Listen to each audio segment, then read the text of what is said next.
రాష్ట్ర ప్రభుత్వాలు బడుగు బలహీన వర్గాల ప్రజల కోసం అందిస్తున్న సంక్షేమ పథకాల వివరాలపై అవగాహన కల్పించేందుకు సదస్సు నిర్వహిస్తున్నామని రాష్ట్రీయ మహాజన సమితి అధ్యక్షులు కంభం ఆనంద్ కుమార్ అన్నారు. అమరావతి రోడ్లోని అమరావతి ఎస్సీ భవన్లో సంక్షేమ పథకాల వివరాలు తెలియజేసేందుకు పలువురు ఉన్నతాధికారులతో సదస్సు ఏర్పాటు చేశారు. ఈ సదస్సులో పలు పార్టీలోని ప్రజాప్రతినిధులు, సంఘాల నాయకులు పాల్గొని సంక్షేమ పథకాలు పొందేందుకు తీసుకోవాల్సిన పత్రాలు, దాని అనుగుణంగా చేయవలసిన కార్యక్రమ వివరాలను క్షుణ్ణంగా వివరించారు. ఎస్సీ ఎస్టీల మైనార్టీ వర్గాల అభివృద్ధికి పెద్దపీట వేసేందుకు రాష్ట్ర మహాజన సమితి యొక్క ప్రధాన లక్ష్యమని ఆనంద్ కుమార్ స్పష్టం చేశారు. ఈ సదస్సులో పిల్లి రాంబాబు, దాసరి ప్రవీణ్, అమర్ తదితరులు పాల్గొన్నారు. మిత్రులారా,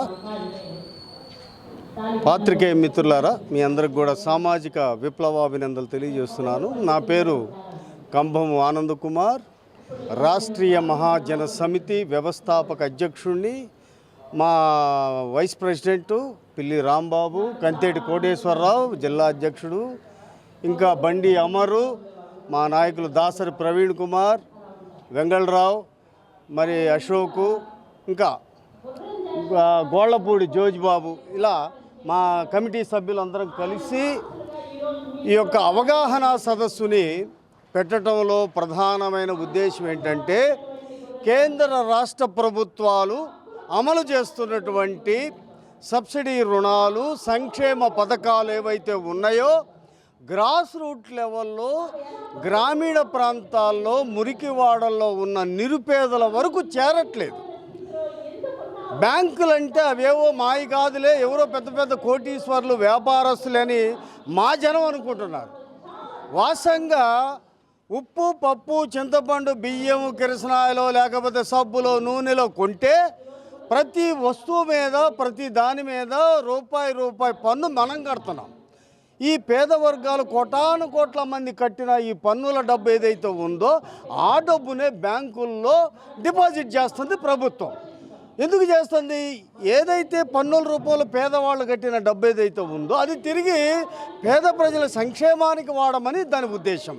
కానీ ఇక్కడ బ్యాంకులు అందుకు విరుద్ధంగా పనిచేస్తూ బ్యాంకుల్లో ఉన్న ప్రజా సంపదనంతా కూడా పెద్ద పెద్ద కోటీశ్వర్లు, వ్యాపారస్తులు, బడా నేతలకు ఇస్తూ ఉంటే వాళ్ళు కోటాను కోట్లు లోన్ల కింద తీసుకొని మా వ్యాపారాలు నష్టపోయి అని చెప్పేసి ఐపీ పెట్టేసి విదేశాలకు పారిపోయి దేశద్రోహానికి పాల్పడుతున్నారు. దీన్ని మేము తీవ్రంగా రాష్ట్రీయ మహాజన సమితి ఖండిస్తూ ఉంది. పేద ప్రజల్ని బ్యాంక్ మేనేజర్ కనీసం మనుషులుగా కూడా చూట్ల, వీళ్ళెవరు అంటరాని వాళ్ళు అన్నట్టుగా చూస్తూ ఉన్నారు. వివక్షత, కుల వివక్షత బ్యాంకుల్లో అమలు అవుతుంది. మేనేజర్లు, బ్యాంకు ఉద్యోగస్తులు అమలు చేస్తున్నారు వివక్షతని. వాళ్ళకు వస్తున్న ప్రతి జీతం, ప్రతి రూపాయి కూడా ఈ పేద పన్నుల డబ్బుల నుంచి వస్తున్న సంగతి వాళ్ళకి అర్థం కావట్లా.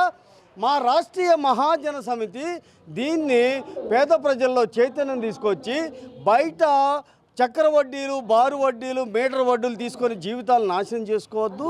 బ్యాంకుల్లో మీరు లోన్లు తీసుకొని లోన్ తీసుకోవడం మీకు ఎంతైతే హక్కు ఉందో తిరిగి రూపాయి బ్యాంకు డబ్బుని చెల్లించే బాధ్యత కూడా ఉందని చెప్పేసి ఆర్డినరీ పర్సన్స్ని, పేదవాళ్ళని చైతన్యం చేస్తూ బ్యాంకులకు అలవాటు చేస్తూ ఉన్న ఈ క్రమంలో ఇప్పుడు ప్రధానమంత్రి ఎంప్లాయ్మెంట్ జనరేషన్ ప్రోగ్రాం PMEGP, ప్రధానమంత్రి విశ్వకర్మ యోజన, ప్రధానమంత్రి మరి ముద్రా యోజన, ప్రధానమంత్రి సురక్ష బీమా యోజన, అట్లాగే SC ST వెహికల్ రుణాలు, ఇలాంటివన్నీ కూడా మా పేద వర్గాలకి, నిరుద్యోగులకి తెలియజేస్తూ ఉన్నాం.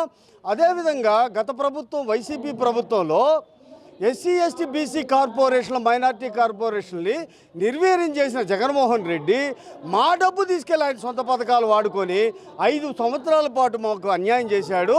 అయితే గౌరవనీయ ముఖ్యమంత్రి గారు నారా చంద్రబాబు నాయుడు గారు తిరిగి మా పథకాలు 27 సంక్షేమ పథకాలు తిరిగి మీకు ఇస్తున్నాను, అట్లాగే SC ST BC minority subsidy రుణాలు మీకు తిరిగి కేటాయిస్తున్నానని చెప్పేసి ఆయన ఈ సందర్భంగా చెప్పడాన్ని మేము నిజంగా హర్షిస్తున్నాం.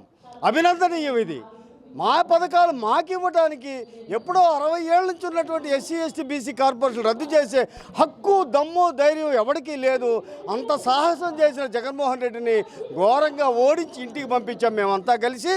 ఈ సందర్భంగా గౌరవనీయ ఆంధ్ర రాష్ట్ర ముఖ్యమంత్రి వర్యులు నారా చంద్రబాబు నాయుడు గారికి మా రాష్ట్రీయ మహాజన సమితి తరఫున చేస్తున్న విజ్ఞప్తి ఏంటంటే, అయ్యా ఎన్నికల సమయంలో తమరిచ్చిన వాగ్దానాల్ని సకాలంలో నెరవేర్చాలని, అందుకు మేమందరం కూడా సంతోషంగా మీకు అందరికి కూడా ధన్యవాదాలు తెలియజేసుకుంటూ ఈ సందర్భంగా సెలవు తీసుకుంటా ఉన్నా.